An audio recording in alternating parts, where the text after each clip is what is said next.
Hello, hello, everybody. Welcome to the first week of CCA Season 5.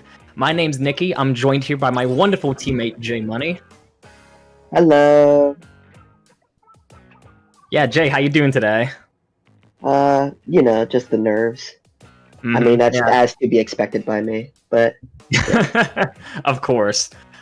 Yeah, we're here casting the Week 1 matchup for Div 4 Group 2, I believe. PSU FishFish versus the WPI Grizzco Union Busters. Jay, I know you've been doing a lot of work with PSU FishFish. What can you tell me about this team? Well, this is a very interesting team because I'm not sure if many of the viewers know, but this is actually a combination of two different teams. So originally, PSU was supposed to have both a white team and a pink team. However, due to complications, we had to basically cram it all into one team. So there's a lot of people who are unfamiliar with each other, but I feel like in the past couple weeks they've gotten to know each other pretty well. Yeah, I mean, it's difficult to juggle so many players all in the same team, especially when a lot of them are newer to comp, of course. Concerning WPI Grizzco Union Busters, it's actually a pretty interesting matchup this time around, since this is a repeat of a matchup from last season. In CCA Season 4, Penn State's third team, the PSU Nittany Lionfish, had their first match against this same exact team. So it'll be interesting to compare and contrast how this matchup's going to go down a whole season later with new rosters and a lot more experience. What kinds of things do you want to see out of these teams in this first matchup? Well, I want to see just overall complete play, whether it's just using specials together, playing as a unit. Because this is Div 4, obviously it's going to be a little bit lower, but I think one of the nice things will be just seeing how the teams work together, how they play off each other, and how they can correlate to get the win. Of course, yeah, I 100% agree. And these lower divs, divs 6, 5, and 4, it's pretty easy for a lot of matches to devolve into 4 individuals all acting alone and trying to do everything on their own, rather than working as a coordinated team. So when you do have those rare teams in the lower divs that are able to really come together and act as a team, it really sets them apart. So that's the big thing I'm really hoping we see in this first matchup. Speaking of which, it looks like the teams are getting ready to start with our first game. What's it called? Robo Ramen on Splat Zones. Jay, what can you tell me about this map mode? Well, this is a very flat map mode, because most of mid is literally just a little small ramp into mid. So it's going to be a lot of range play. I believe WPI has an E leader, while PSU has the difference between Explo, can play Charger. So it's definitely going to be a lot of range battles, but at the same time there are a lot of walls you can swim through, so you very much can see a mix of both range battles and also just up close combat. Absolutely, and something else I would like to mention is that this is actually one of our newer map modes to be added to Splatoon 3, having only been introduced last December in this most recent chill season. So as a newer map mode, it wasn't even played last season in CCA, a lot of the players here may be unfamiliar with it, or more unfamiliar with it compared to a lot of other maps in a competitive setting. So it's going to be really interesting to see what kinds of strategies they bring out and what kinds of things they opt for in this first game. Oh yeah, absolutely. And before we get started with this, I actually did a small bit of research before I was rushed home. But it turns out that both of these teams actually have 8 players on their roster. And out of the 134 teams in the CCA, there are only, I believe, 6 that have 8 people on the roster. So we are expected to see a lot of just different changes. So hopefully that does not lead to any stale gameplay with 8 people on both sides. And we can see a lot of different subs and a lot of different opportunities. Absolutely. Look forward to it. But here we go. Game 1. I'm excited. Let's see what kinds of things they bring out.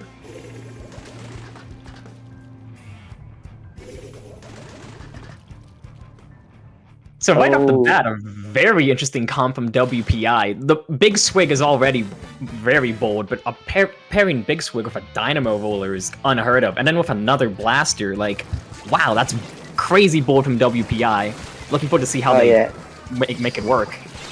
And on the other side, Penn State has 2 brushes, which is pretty common for Penn State standards, but still. I mean, Penn State is a school that has a history of brushes. A beautiful double there. Damn. Good play. Yeah, and by Max, and... That is Max on Ink Brush. I thought he was the Golden Aerospray. Oh, man. Wasn't expecting that. I believe that is Dark on the go in there spray, if I'm looking at this correctly. That would make sense. And Both with teams are numbers trading picks even... left and right. Oh yeah. And looks like they are popping cooler now, trying to push back into mid with the big swig. Surprised they aren't throwing rain. Oh, as I said, that there it goes, along with Crab Tank. They're really trying to get this zone before it escalates even further. Penn State's going to do their best to try to hold the zone here. Not much they could do. Yeah, they're going to flip it. Good play from WPI to coordinate all their specials at the same time. But Penn State's going to retaliate with a quick Booyah Bomb that finds a nice pick. That was a huge Booyah Bomb from Dark there, otherwise known as force equals mass times acceleration. Yeah, and it looks like Dark is just really trying to get these Booyah Bombs going. Literally just threw one and now is about to charge up another one. Let's see if he uses it here. He throws it. A lot of people are together. Double pick. Who's that up there? I think that's Mike up there. Double pick by Mike. As well. Yeah. It's difficult to tell with two brushes. It's hard to tell which one is which. Yeah. And I'm honestly really surprised that WPI decided to not go an E-leader here. The Dynamo and Big Swig is definitely an interesting pick, but maybe it could pay off. Although, with the time running short, they really need to get a play going soon. Yeah, Penn State just got a 3-down situation there. They could really lock them down here if they're playing well. Although Justin is going to pop a Crab Tank, finds one. Can he find another? Penn State is 2 down. Now's the time for WPI to get moving. They throw a Booyah Bomb in zone. They get the flip. Huge play. They're back in this game, if at the very least for a little bit longer. Yeah, and I don't think they see Max sharking on the left with Ink Brush. That could be some devastating damage if they don't keep an eye on that. As one goes down, trade, unfortunately, WPI is going to be moving up, trying to get past this rain thrown by Kev. Oop. Mike Dropson gets the pick. Good play. I thought they were going to fall off the map. I will not lie. Oh, man. Seems like both teams are kind of falling back into neutral, numbers even for the most part, just trading picks. Although, as I say that, Penn State does lose another one. Yeah, and it looks like they're going to get really the just trying to grapple for the zone. Absolutely, and with that Booyah Bomb pitch, that is a really good special. And this could get a lot of damage if they don't deal with it properly. Luckily for Max, he was able to clean that up. Wow, he's only being the only one left. He needs to use those whales to stall to get his teammates back in before it goes snowballs even further. Absolutely, doing his best to hold ground. The Crab Tank is out. He's going to have to play... Ooh, insane pick from the Splat Bomb. That's really going to open up an opportunity for them. As I say that, they go 2 down, unfortunately. Looks like Max is going to try to get in with a flank. Some insane movement there. Finds one. Can he find another? Falls back. I respect that decision. It's the correct play to make, I think. Preserve your special. Use it to get back in. Looks like that's what they're doing. Unfortunately, Booyah Bomb out as well. This could be big. Ooh. Penn State's got to cap the zone here. It's going to be close. Oh, close. very Unfortunate. Yeah, WPI WPI is going to take the first game here in the set. Yeah, WPI, they played well there. They were really sure to not let Penn State flip the zone there when they were tied. They got the critical picks they needed. They were able to hold out for just a little bit longer and then run it for the knockout. Good stuff from WPI. Yeah, that's really nice to see there. I mean, most teams at that point, they were all the way down to 9. Like, most teams would have basically just given up there. But by correlating the specials and getting back in there, WPI was able to turn the tides and get a win here. I feel like they just had so much more paint compared to Penn State. Obviously, Brush is a paint negative weapon, and running 2 on the same team is definitely a risky strategy. So you're really giving up a lot of paint, especially when one of your other two weapons, Aerospray, which is obviously a very good painter, and an Explo, which is pretty decent at it. I'm not sure if that's going to make up for the 2 brushes, though. And when you compare that to WPI's comp, you have Big Swig, Splash, even Dynamo paints quite well. Like, a lot of really paint-positive stuff. So it seems like Penn State just didn't have enough stamina to match WPI's paint ability. Yeah, and I think that just comes with a lack of playing together. Like, there was a lot of times where I saw that Kev, the Explo, was going down pretty early. I'm not sure if they were trying to play more aggressive or if they weren't being guarded properly by their front lines, but there's a fish. Fish indeed. Anyways, if you're Penn State though, hopefully you're not too torn up about that loss. It sucks to run the clock down all the way down to 9 only to lose in the end, but no matter which way you look at it, it was a really close set, a really close game, I should say. Lots of back and forth, and there's plenty of games left in this set for them to turn this around. It's really important that they don't lose morale because of that first loss. Like, they really just gotta keep their chins up, come back in for game 2 stronger than ever and send WPI message that they could still play well in spite of that pretty tough loss, because I know a lot of teams would take that kind of loss pretty hard, you know? Absolutely, and it looks like here, as I said before, we're going to have some swaps here. It looks like Dark has subbed out for Corey, and I believe, I'm not sure on WPI, but I believe there was a sub there. Nikki, you can confirm or deny that. It's hard to tell with so many names in PB all at once. I must admit I wasn't paying too much attention to it. We'll have to keep a closer eye out for that later. But yeah, Tower Control Manta Maria. Jay, how do you feel about this map mode? Well, comparatively, Ramen is a very fast map mode, I like to argue, while Manta, I feel, is very slow. It's obviously, because it's a mode like Tower Control, you really have to take that into account. Like, you want to get these key positions like Bunker, Snipe, like, you want to get those before you move the tower, and it's just going to come to whoever can develop that strategy first is really going to take this game here. Absolutely.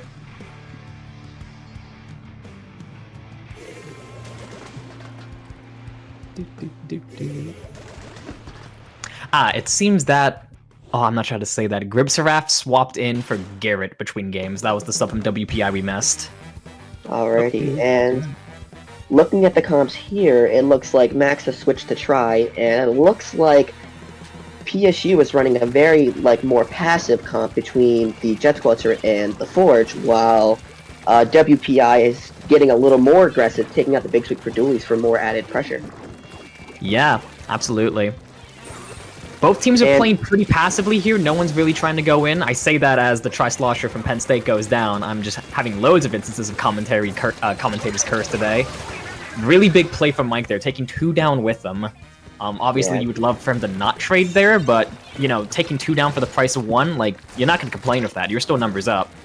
I mean, I'm always down to have a 2-for-1 special. I don't know about you. And it looks like here that Penn State is numbers even with specials online, and as I say that, they go down 4-2. Mike is alone, unfortunately, trying to get away, and does, and needs to gets behind them. This could be big. Yeah, he needs to keep control of this bunker and let his team get through, but gets Zuka, and looks like Corey is the only one left with WPI pushing in ruthlessly. Yeah. Justin being really aggressive here, taking street immediately, which is honestly what you want to do in this situation. Penn State's 3 down, they have 1 player watching the street. He falls back to play more of his team, and double Booyah Bombs coming in, it seems like. That seems to be the right thing to do. I don't know why I said that. They only have 1 Booyah Bomb. I'm tripping balls, apparently. Absolutely, and you see here that WPI is taking control of the key spot before moving the tower, and it is proving to be successful. Although Kevin flanking from the right as a backline, let's see if that can pave any well. Good play by Mike and Kevin there to work together to clear that guy out of their top right area. That was a good play. WPI going 3 down. That Booyah Bomb's going to get shredded. Smartly jumps out. A really good play from the S-Blast to preserve their life there. Although that's basically an effective wipe. So here's Penn State's chance to really rally and move forward, take some space, and try to get an advantage here. Absolutely, and unfortunately the Tri-Bucket goes down, so they need to wait for the Tri-Bucket to get back before starting to move, or find a couple of picks. Unfortunately, the Octobrush goes down as well. The Forge able to find a pick. Another one goes down, and now they are just holding mid, trying to get their team back in. The members of Penn State dropping like flies here. They just keep going down one after the other. It seems like they can't get any clear advantage. Even when they find a pick, it's as if someone else on Penn State goes down at the same time. And there's another 2 at once. Penn State is 3 down here. It's left up to Kevin to hold down Street. He goes down. That's a delayed wipe. WPI is going to have a big advantage moving into Street here. Absolutely, and it seems like they're just snowballing at this point. They really need to work on playing together if they want to come back in this game here. Yeah, these stagger situations where each player is running in 1 by 1, continuously feeding into the enemy team. And it's an easy thing to do because, numbers are going down, you're scrambling, you feel the need to just rush in and try to save the game. But be patient, slow down a little bit, regroup, work as a team. You're going to have to forfeit some points to do that, but losing a few points is always going to be more worthwhile than just feeding in and losing the game, basically. Although it seems like Penn State's actually slowing down WPI's advance here. Absolutely, and with a double by Max, potentially a triple if he can get this here. Unfortunately, he cannot. But Corey is there with the follow-up.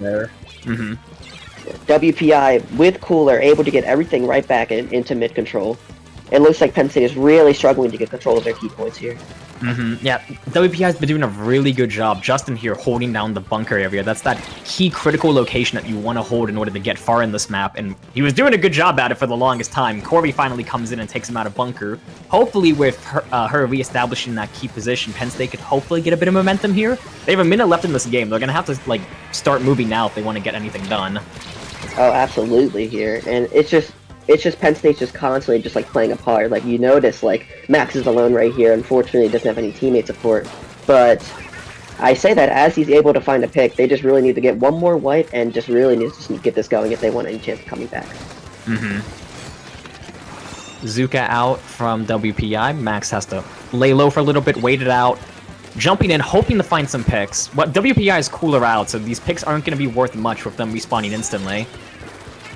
Absolutely, and it looks like Mac is trying to get Zuka pick here, able to find two, sending the last one back. Penn State needs to move now.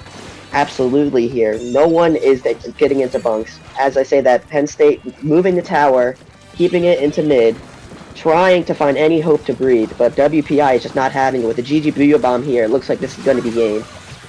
It's all down to Corey. She's also stuck in Booyah, and that's going to be game 2 for WPI. Yeah, just dominant play overall by WPI. Penn State really couldn't do anything about it. Between the correlated coolers to the Zuka shots, it's just everything was just... So that was just definitely a lot of practice for WPI, and it paid off there, it seems. I felt like Penn State couldn't get any momentum going in that game. Every time they got a pick, someone else in Penn State died at the same time. I felt like for so much of that game, they were either numbers even or numbers down. Like, they just could never find any clear advantage to work with. And because of that, WPI was kind of able to just hold forward and trample over them until eventually they got in that staggered situation. Penn State starts scrambling, they're running in one by one, and then they were able to get one really big push all the way down to 11, I think it was. Somewhere in like the single digits, right? Yeah, I believe they got down to 11, if I remember that correctly. Like, Penn State really needs to focus on playing more together and working with their advantages when they get it.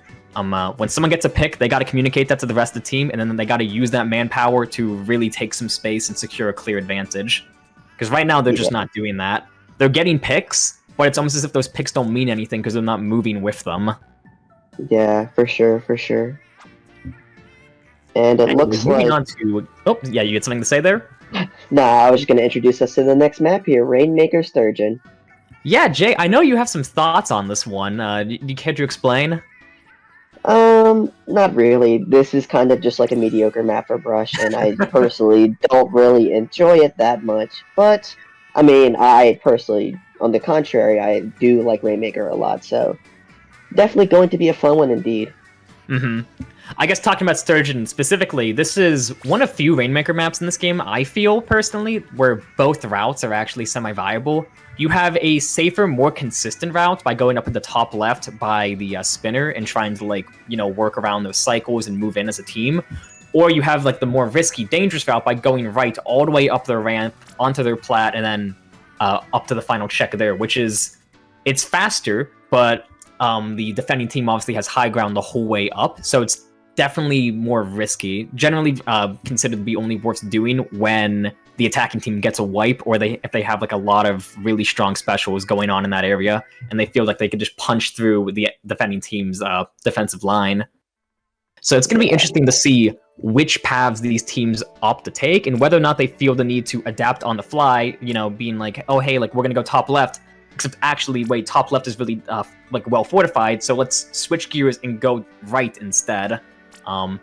That amount of flexibility and adaptability I find is really important in Rainmaker, so it's going to be interesting to see if these teams bring that level of flexibility to the game. And I really think that special play is key to Rainmaker. Absolutely. Splatbrella from Big Mike, that is an interesting pick for them. For the longest time, they've considered themselves to be an Octobrush one-trick. I know recently they've been talking about busting out Brella, so seeing them do it so early in the season, I must say I was not expecting that. I do also like to point out the triple special charge up by Dark here on the Golden Arrow Spray. Just I had a feeling you mentioned that. Penn State classic.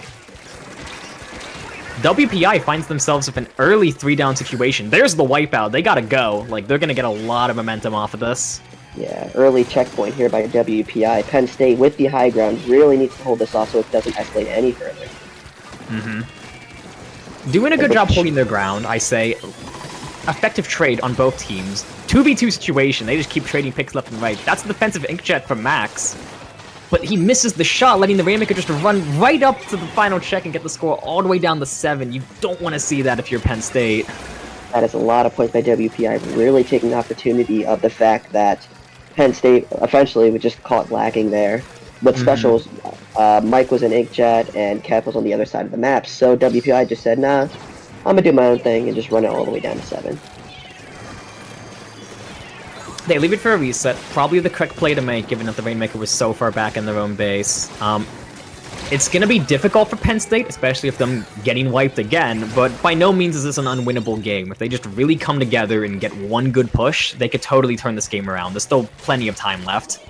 Assuming they don't get knocked out here, of course. I mean, WPI has shown time and time again in games 1 and 2 that when they get an advantage, they're pretty good at moving up with it and really getting a lot of like space with it. So we're gonna see if Penn State's able to stop this push. For sure, and with a mode like Rainmaker, it is really... It's not going to say it's easy, because it's not easy to get all the way down to 7, but I feel like out of the 4 modes in Splatoon 3, Rainmaker is the easiest one to turn the tides in. It really is the mode where anything can happen. Although it looks like WPI is opting to play things a bit more safe. They know they have a very comfortable lead that's going to be difficult to beat, so it's almost as if they're trying not to be too aggressive with their pushes. Yeah, and the inkjet here, out by Mike, unable to find anyone, is likely going to get camped by the recall. He's got that shield on landing. He should be fine. That is Working true. Working a Booyah Bomb, trying to stay alive. He's stuck in a 2v1. He couldn't quite get out, unfortunate. Yeah, and no help there for PSU. Mike is going down, picked by Kev on with the ZNF. Numbers advantage with PSU. They have to get this moving now and quick if they want to stand any chance. And a nice Booyah Bomb by Dark, unable to find anyone. Mike working with the left, unable to find a pick, goes down to WPI. Another pick there, a nice double by Hamburglar. Yeah. Super chumps out, popping the Rainmaker shield. Really caught Penn State on their heels. And WPI is pushing yet again. It's the same story from the TC Manta game. Penn State just can't find any momentum. They're constantly on the defensive.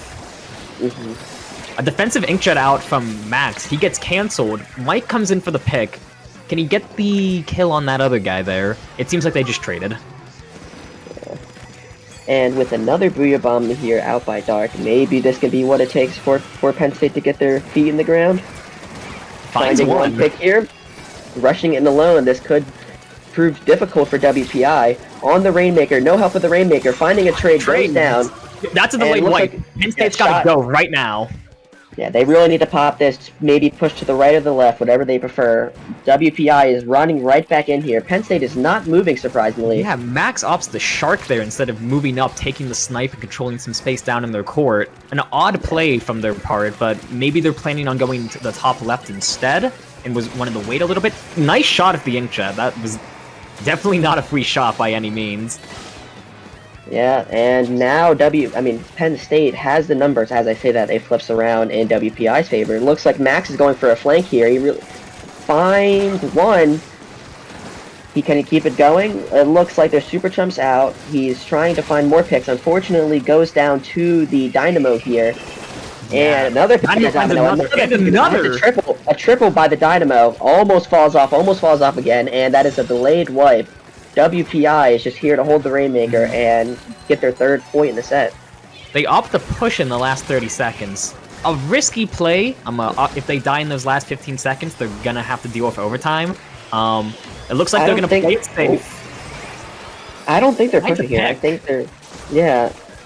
I wouldn't consider this a push. They're really playing this passive, and they might get the wipeout right in front of final check. That's gonna be the knockout. Ooh, I spoke too soon. Good shot by Kevin. Yeah, they have a small but chance here. Can they grab this Rainmaker? It's gonna be difficult. They gotta push it 200 points effectively. Yeah, and it looks like they aren't able to do that. It would have been pretty funny if they were. It would have been incredible if they could pull it off. The biggest comeback in Rainmaker history, but sometimes the odds are just too stacked against you. maybe even Coldstone worthy, like the last Sturgeon match that was last year. You know, I had to mention it at least once. I mean, it was on Sturgeon too. I must admit, I was thinking about Coldstone as well. WPI going to 3-0 though, just one more win and they could secure the win, which would be huge for them because if I remember correctly, in CCA Season 4, WPI actually lost to PSU Nittany Lionfish, which was effectively what FishFish used to be. So, like, if WPI could not only get the run back against this team, but a 4-0 run back, that would be a huge win for them. For sure. And of course, now... Penn State, not out of the game quite yet. It's going to be difficult, but a reverse 4-0 is theoretically possible for them. Anything can happen, so WPI's got to be careful not to get too cocky. Penn State's got to be careful to, like... Well, they don't got to be careful. What they got to do is get their heads back in the game and really try to come together as a team. Because that first game on Ramen Zones, they were definitely playing more together than they have been in these past 2 games. I really thought that Penn State was going to take that first one in Ramen Zones. Like, they got to channel more of what they did in that first game and bring it to these last 4 games in the set if they want to have any chance at winning this. Definitely, but I mean, that's just props to WPI for making that comeback on Ramen Zones. Yeah, for what it's worth, credit where it's due. WPI has been playing very well, I think. I wanted to especially highlight the Dynamo in that last game. I was skeptical at first when I saw them pull it out in Ramen Zones, but like this Dynamo has thoroughly convinced me. They know what they're doing with it. They're putting in some work for their team. Yeah, and as we see here, Mary is just beating up the shopkeeper for some reason. While he's doing that, let's talk about crab leg clams. Any thoughts on this map, Jay? Crab leg clams. That gives me the very good vibes of crack and cheese. I mean, it's possible, you know, like a lot of teams like to pull out Kraken weapons for Clam Blitz and only Clam Blitz because, you know, it's pretty good in that mode. Yeah. I think this would be a good time for you to promote your Kraken. Why Kraken is good for other modes that aren't Clam Blitz for Kraken. I mean, it is, and hopefully we'll be seeing some of that in our match at 9 p.m. EST. Make sure to tune in for that. Check out Vapor Stream, maybe. Shameless plug. Anyways, before we get into that, let's see what kind of weapons they're bringing out for this game. Yeah. I would not be surprised. With WPI, stakes are pretty high here for Penn State. They really got to come together and turn this set around. Oh, okay. Yeah, you know, that makes sense. Okay. Okay. Nikki, do you care to say what's going on here? Okay, so Penn State, all 4 of their weapons. Actually, no, the Tri-Slosher from Max is pretty standard for them. Everything else is definitely a bit of a wild card. The Blob from Corey wasn't expecting. Nice tap shot by Kevin there, by the way.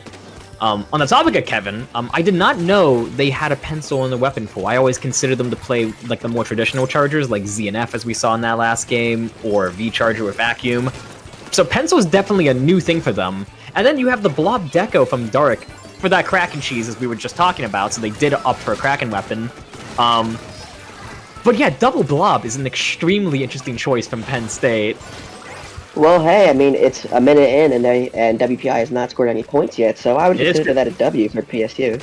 I mean, Penn State is effectively running a triple backline comp. They are extremely passive, so their defense should be pretty airtight this time around.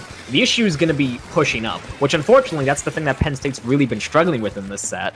Like, their defense has been pretty, you know, like, hit or miss, but like their offense has been almost non-existent in like the Tau Control Mantha games or the last game on Sturgeon Rainmaker. So a triple backline comp is definitely not the choice I would have made, but if they think it's going to work out for them, let them run it, you know? Well, hey, I mean, when you're down 3-0 in a set, I feel like always throwing in a wild card is definitely just, either way, if it doesn't work, it's for good fun. So, yeah. Like, I give props for PSU for running something a little different and a little more interesting. And this has really been shown to be a pretty good match, but just constant firefights, constant trades. Like, it's not like they pulled out this weird comp and just got blown out. Like, this was some really nice gameplay here. Yeah, no, they're making it work, surprisingly. Did I just see Kev try to do a flick shot with a sniper raider? Again, like Kevin is not a pencil player at heart. Like they made that clear on multiple occasions before, I believe. So seeing them play it is definitely interesting. That could be Justin said moving about in like for a quick pick. 90% of pencil players because they typically just pick it up for meta, but that's besides Oh the yeah, point. absolutely. If you're a traditional Charger player, if you don't play pencil, you get bullied, which is unfortunate. Justin jumping out, realizing that the push was dying, probably a good play on their part. Both teams, you know, two and a half minutes into the game, we're halfway through the game, and it seems like we've been stuck in neutral the entire time. Neither team was able to find an advantage this time. Yeah, we could potentially get an 8-minute clam blitz map. You know, you'd love to see that. But Although with that's the a Kraken moving in towards the basket. Kevin has a ball. They could get some easy points here. Finally, double as well. The way there, yeah. But it looks like the ball is not jumping for some reason. Oh, it looks like they got picked. Yeah, picked by the Dynamo. And the Dynamo gets the reversal, scoring for their team. Good play by WPI, recognizing the opportunity for Kraken cheese and rushing down the ball like that. That was a really good play on their part. And a wipeout right in front of the basket. This is really good for WPI. Yeah, the Dynamo just said, crack the cheese? Nah. And for literally, I think they literally just got a quad there. There's another pick. Oh, that's 5 picks in a row. Goes down. No one left but the dualies. Forced the back out. Definitely the right play. Sharked out Corey, though. Finds another pick. These dualies are putting in work. Ooh, couldn't quite close out a pick on Max. I think he was one bullet short there. Max is trying to keep the aggression, being the only one with a more aggressive weapon. Looks like there's another Kraken there for Dark, and looks like Dark is trying to get up to the top right and get control for the team. Finds himself surrounded by pink ink. Nothing he could do to get out of the situation. If you're playing a Kraken weapon, you always want to make sure you end in a location that is covered in your team's ink. Otherwise, you're just going to get rushed down and picked off immediately. Thanks for the Kraken tips, Nikki. I mean, it's what I do now, apparently. We love to see Drop roll was saving Max's life. Couldn't quite get the pick, unfortunately. Penn State is 2 down here. WPI, all members alive. Like, here's a chance for them to really come in and get some more points in the last minute of the game. Yeah, and it looks like that's what they're going to do exactly. Although, between Max and Corey, able to kill 3 of them, it's only the Dynamo. But you've seen what this Dynamo has done in the past. It looks like he's not giving up mid anytime soon. Yeah. I mean, Dynamo is such a defensive weapon. It's so good at holding ground and controlling space. So, and with Corey only having a blobber in her hands, there's not much he could do.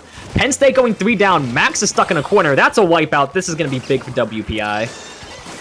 Yeah, and now it is down to 15, but there are no clams. As I said, that 3 spawned right next to the basket. Thanks, Crableg. Looks like they're going to get this down to 6 points. They're going to be 1 short. Are they going to be able to close out a knockout? Doesn't seem like it. Yeah, I don't even think Penn State's going to get overtime here. Oh, no, they are. They are. Some clams spawned right up on Platt. If the dualies see that, a bit late to notice it. Unfortunate. They're going to have to play with roughly 15 seconds of overtime. Penn State's really got to move any chance. Kraken! I don't think it's going to get there in time, but it's... No, the jump's not even going to be fast enough. Yeah. Penn State loses the game. WPI wins the set 4-0. Really strong play by them. I mean, that is as to be expected by WPI. They had really high standards, and they showed that they were here for business. Absolutely. They pretty much had the same weapons. It felt like a business trip. They just went in, got the job done, and got out. And that's just something I can give nothing but applause for. Because, I mean... Yeah. I mean, naturally, as Penn State students, we were naturally hoping for PSU FishFish to maybe eke out a win or two, you know, win the set. But credit where it's due, WPI played this set remarkably well, especially for a Div 4 team. Like, honestly, like, with the way they were working together, coordinating their specials, and really moving up as a team, like, they did not look like a Div 4 team. So, credit where it's due. Like, I'm thoroughly impressed with this team. It looks like both teams are opting to do the play all 7, so we're going to have 3 more games left just for some additional practice. These aren't going to be considered for, like, stats. They're not going to matter at all. They're just here for both teams to get in and get some additional practice in preparation for next week. Always a fun thing to do. It's a CCA tradition for a reason. Which I believe that means our next map mode is Barnacle Zones. Jay, your thoughts on this one? I do like Barnacle Zones. I think Barnacle Zones, similar to I'm blanking here, the first one, that zones, yeah, that one. Ramen zones. You know, ramen zones. I feel like they play very similarly. Flat maps that can snowball very quickly if you aren't prepared. So although with Barnacle being, with Robo being Penn State's arguably best map, maybe we could see a little more from that from Penn State's side here. Maybe. So something I didn't notice in the ramen game is that Penn State had more than a few opportunities of when they had a lot of manpower, but they never quite took a forward hold, as our teammate Vapor would say. They never moved up to the next level to really lock WPI out. So maybe we could see a bit more of that in this game, especially because Barnacle is a very lockout-heavy map. There's really only one way to approach the zone coming out of spawn, and it's through that really narrow choke point right between the snipe and the plat area. So if teams can really control the stack, or better yet, if they can move up into that top left position on the enemy team's side, like, you could really lock teams out here. So it's going to be interesting to see if either team's able to pull that kind of lockout, or if they could pull that lockout off. I don't know why I was struggling to say that. You were nervous. I'm nervous. Yeah, I'm really excited to see if any team could take that top left, like, in the enemy spawn. That's honestly one of my favorite places to go, and hopefully when our match comes later, I can try to do that at least once, because if you can get up there, get your backline a jump into there, it's deadly. Like, it's it is. Obviously, it's a lot harder for like a backline that's like more clunkier, like an X-Blow or an E-Leader. But that's why you get your front lines in there, getting jumps to the back left, and then that back line up there. It's just crazy. Kevin finally pulling out the X-Blow again. That's the weapon we most commonly associate them with, so seems like they're done bagging.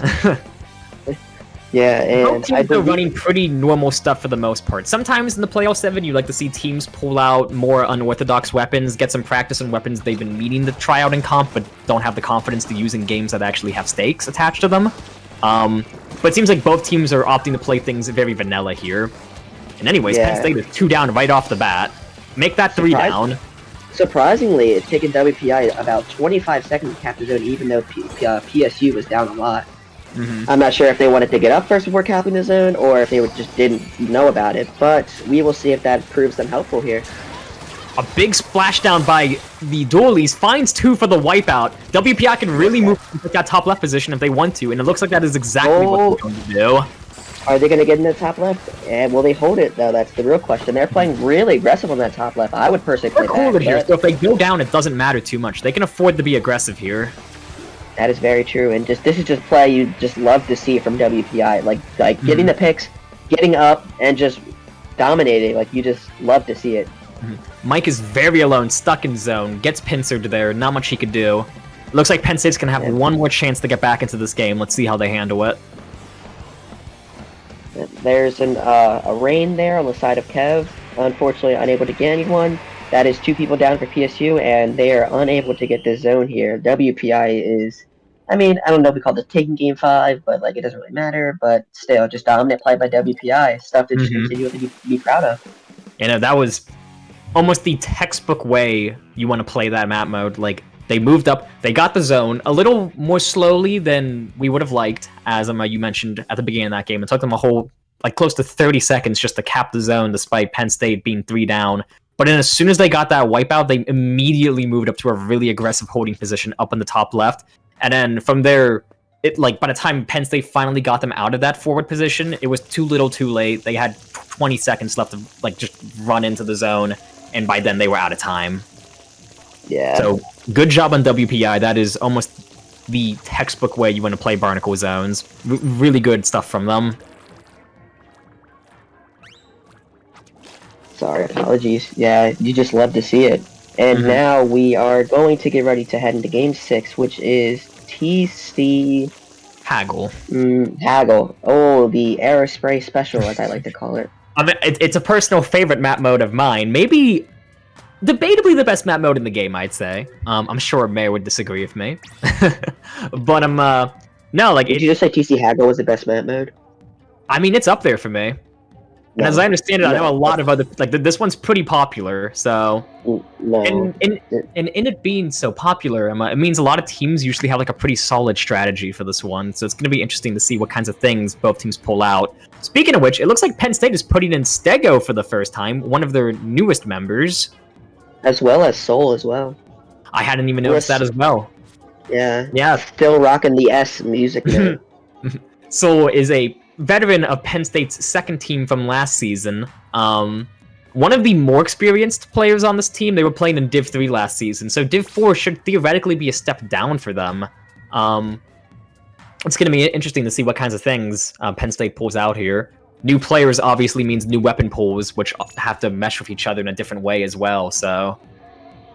Yeah. And going into this match, I'm personally really excited to see how Stego does. As watching them in practice, I have a lot of confidence, and I think that they can do well. Unfortunately, Not isn't really that good on a mode like Tower Control, but hey, I mean, official, unofficial match in the CCA. I mean, let's see how it goes. Yeah, that Nautilus would have been really crucial on Rainmaker, I think. I think I would have preferred to see them pull out a Nautilus for that map mode. We're saying this because for the uninitiated, Stego is a Nautilus one-trick, I believe. They really like it. And hey, lucky for them, a new Nautilus just came out that has the perfect special for them, so... Splashdown. Watch me say that, and then they pull out a Vanilla Nautilus. I'd cry. I mean, for Tower Control, Vanilla Nautilus probably is the better of the two. I guess that is true, although the Nautilus does have Suction Bomb, which I like to argue is the best sub for Tower Control. It's debatable. There's definitely good arguments for both sides. Because you could argue the sub on the 79 is better for Tower Control, but the Rain on the Vanilla is probably better for Tower Control. Is it called 79? I'm pretty sure it's 47 and 79, if I remember correctly. Yeah, Once upon a time, I wanted to be a Nautilus main. Yeah, well, that once upon a time is not right now, so... Sorry. Yeah, and now... pull up a new Nautilus, and Kevin's also busting out his Range Blaster for the first time. It's one of their favorite weapons, so it's going to be interesting to see what they can do with it. I mean, WPI having a Splattershot Nova on their team, that is very interesting. A weapon you don't see terribly often anymore. Double aggro pump. This is going to be some really fun gameplay here. Oh yeah, like backless comps on both sides. I neglected to even notice that. Come on, you're throwing. You gotta notice that. Finds a pick. Penn State has strikes coming in. For the first time, like, ever in this set, it almost feels like Penn State has an advantage here, and they're pushing up with it. This is, like, some really good stuff from them. Inkjet online from that, they would have pressured that top right defensive position. This is going to be huge for Penn State. Yeah, and the Jet finding an assist there. Oh, okay, we just moved cameras. We're now on the Roller. Roller trying to get control of mid, using these curling bombs to apply pressure to Penn State, finding a pick on Stego, continue with the Booyah Bomb. That was a really nice Booyah Bomb combo. They were unable to see the Roller there, and could not find another, unfortunately. Tries to flatten them. I mean, I would do the same. Also, I'm going to point out, I hadn't noticed that it's Soul on the Neo Splash. That is an unorthodox weapon for them. Coming as someone who used to be their teammate last season, they were a Flingzo one-trick back then and only occasionally pulled out things like Enzap, so that's definitely an interesting choice for them. I did not notice that either, so thank you for pointing that out. Nice pick there by Try. You don't really see Tries winning against Rollers too often. Yeah, that's a tricky matchup for them. Yeah, the Inkjet coming online, trying to find their team some time to get in. Finding another pick, going for a third, unable to get it, recall, getting camped, rolls away, the Roller just stares and says, oh, I missed my bomb, so now I'm going to die, and dies. Yeah, that was bizarre. I think their controller died. They might have com-errored.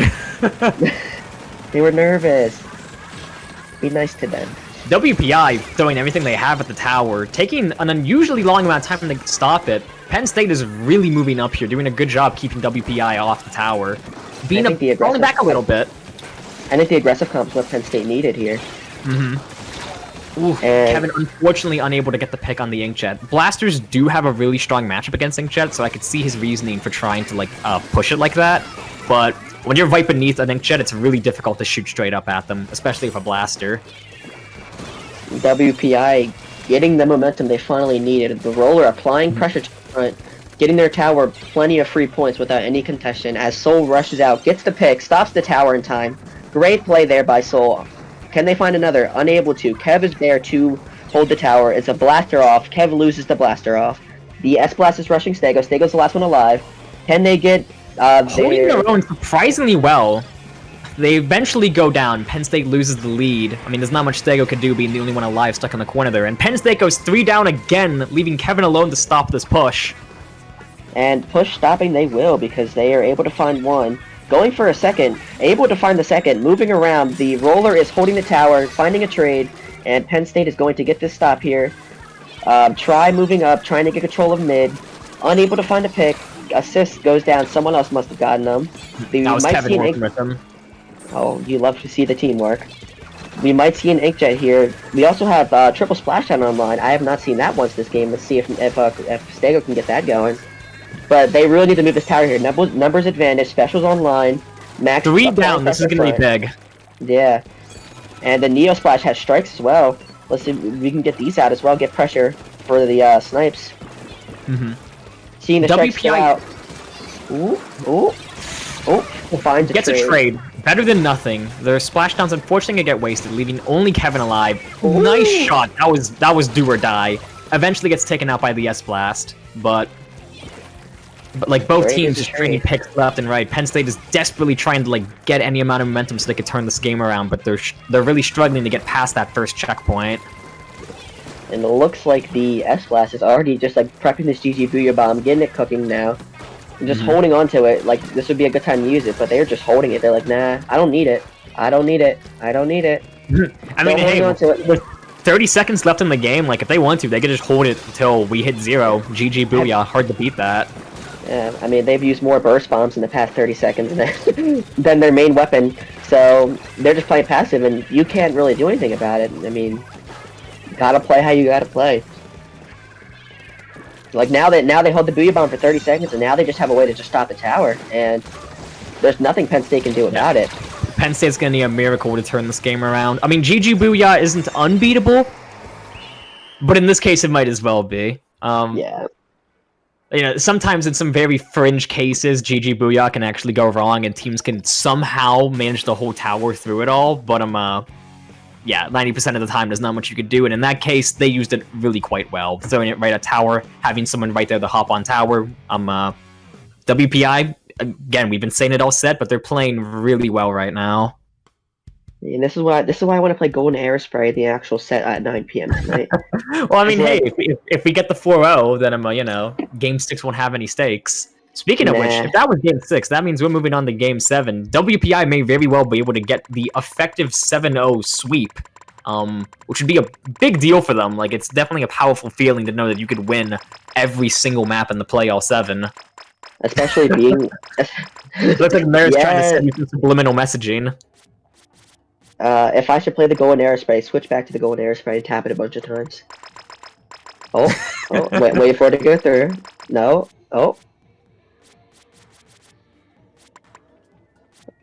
There it is. That's what I needed to hear. Anyways, before we feed Jay's ego too much, let's talk about Game 7, which is Rainmaker... What, did you like that one? Yeah, I should quote that. Yes. Game 7 on Rainmaker... Oh, why can't I remember what it is? Rainmaker... That's Scorch. Scorch, thank you. A very cookie-cutter map mode, which isn't necessarily a bad thing. It just means it's very, very popular. I remembered it for once. Yeah. Jay, what can you tell us about Scorch Rainmaker? Well, Scorch Rainmaker is a very snowbally map. Once you get to that first checkpoint, it is very easy to take the Rainmaker down to like 10, 15. Like, once you get to that first checkpoint, you're basically playing like a downhill battle. Yeah. Opposite to an uphill battle, which you would want, but it's a downhill battle, so it favors the attackers going into the final checkpoint. So I would say the first team who can get to that first checkpoint is likely going to get a devastating amount of points on the board, with making it very harder for the other team to win. Absolutely. So we shall see who is going to be the first one to get there. I mean, speaking from my experience, I believe last season in the Div 3 quarterfinals, when we were playing in this map mode against WPI Workers Union, actually, they're like WPI's first team. That is exactly what happened on this map mode. Both teams got to the first check, but neither were able to push past the first check. And since WPI got there first, they won by 1 point. I do also remember in Season 4, in the regular season, our final match against Banana Split in the reschedule, we won every single map until we played this one because Snow made a very fun call out, which I said made us lose the game, but we also don't talk about that. Blame Snow. Stego Always bringing out blame Snow. Vanilla Nautilus this time. Interesting. I think I would have preferred to see the See, I almost think it should have been the other way around of them playing Vanilla Nautilus on Tower Control and the new Nautilus on Rainmaker. Those suction bombs and splashdown are huge for popping the Rainmaker quickly. I think that they chose to do that because they had that roller has been getting a lot of trouble. By keeping them marked, it is a good strategy to make sure that they don't cause too much problems. Speaking of rollers, WPI once again pulling out double roller with Big Swig this time, which on paper seems like an odd choice, but I feel like a lot of people forget that Big Swig got that huge object damage buff a while ago, which makes it just an absolute machine at popping the Rainmaker shield. Well, Runs right into a splat bomb. They must have not seen it. Happens to the best of us. No shame there. Stego is the last one holding the left, I believe. I do not see them anywhere. I don't. Oh, they're right behind. They're right by check. Exactly where they want to be. They're holding that key location down pretty well. Yeah. And as a Splatling, they're pretty well equipped to do that. You can't just run at it. Okay, apparently you can. And the roller gets a bubble right next to first check. That's going to be really big for their team. Yeah, very deadly. Although Max Penn State is keeping WPI off the Rainmaker. Max getting in for a quick flank. Can't find anyone, unfortunately, and is forced to fall back. WPI breaks that first checkpoint. If they keep this up, they could get a lot of momentum here, as you were talking about. Yeah, and you see, just like Penn State just playing a uphill battle now, with all, well, 3 out of the 4 members online for WPI. Now they're just holding Rainmaker, trying to get numbers advantage, not rushing it, playing it really well. And Penn really needs a special here. I see Stego has their Inkstorm online. They should really be tossing that down to clear out this elbow location, whatever you want to call it. I know it goes by a few different names. Inkjet! Defensive Inkjet by Mike. That's a good play. It's really going to clear them out. It's actually the Nautilus who gets the pick, but they were working with that Inkjet. That's the special coordination we like to see. Good teamwork on the Big Swig. Penn State is doing a lot of things right here.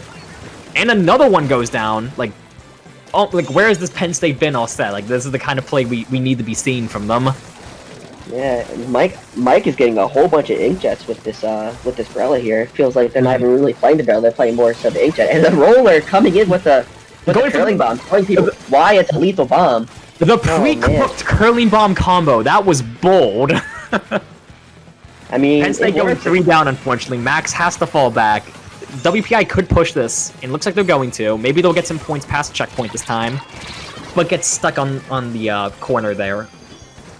Yeah, as we were talking about, like Scorch Gorge, it's pretty tough getting past the first check, but once you do, like, there's really nothing stopping you from just running it all the way. And speaking of which, Penn State is 3 down. WPI, they're gonna run it all the way. Yeah, unable to get the stop. Mike is unable to get the stop, so now it's just a snowball. WPI getting down all the way to 35. Vacuum out as well. They could just run it for free here. Yeah. Oh, that's a really nice vac. Unable to ink the pedestal, but with the help of the team, it's able to ink the pedestal instead. And now that is the 7th game for WPI. Yeah, a clean 7-0 sweep. Really strong play from WPI. I said it before, I'll say it again. I am thoroughly impressed with this team. They do not... Like, they are not playing like a Div 4 team. That is all I can say. Yeah, maybe they swap with the other WPI team.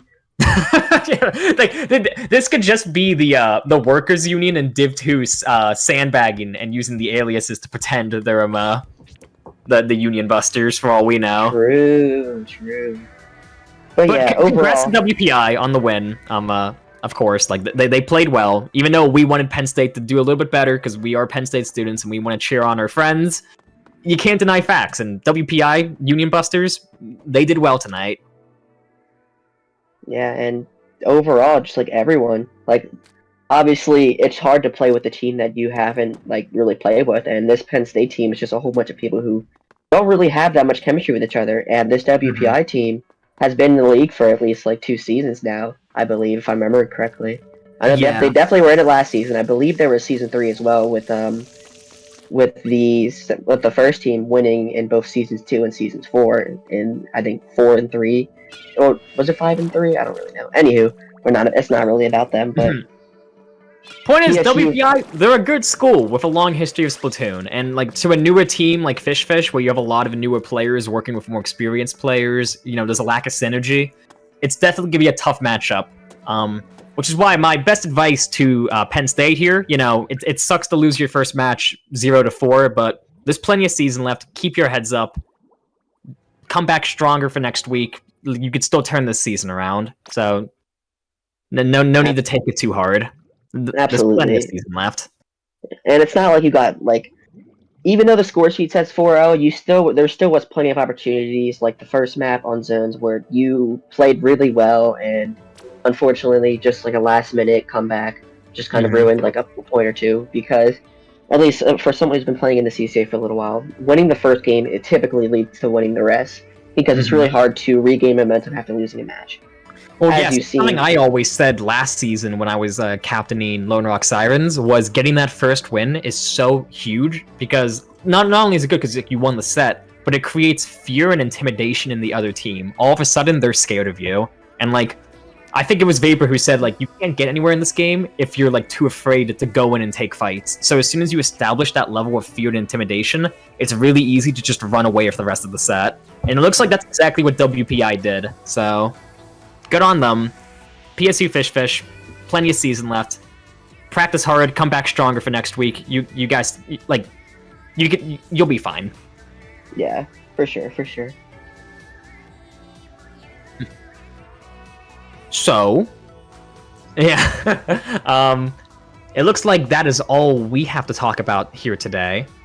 Jay, do you have anything else to add before we, you know, do our shameless plugs and then sign off? I mean, I don't really have that many shameless plugs, but I mean, similar to what we were saying before, both teams, like, this is all just like we're just playing a game for fun. Like, don't keep your heads down for just this, like, for a game like this. Like, you're playing with friends, you're having fun. Like, the score doesn't really matter. At the end of the day, it's just having fun with the game. So, like, if you ever get like heated, and you're like, oh, like, I'm not having, like, focusing too hard in the game doesn't make it fun. So it's just focus on having the fun. Don't worry about the score and just play the game. Absolutely. Well, in my case, I suppose if y'all like the sound of my stupid voice, you could find me over at my YouTube channel, JayMoney28 Nikki. I'm pretty sure it's in the description of the stream. Thank you, Mare, for shamelessly plugging me. I'm your biggest fan.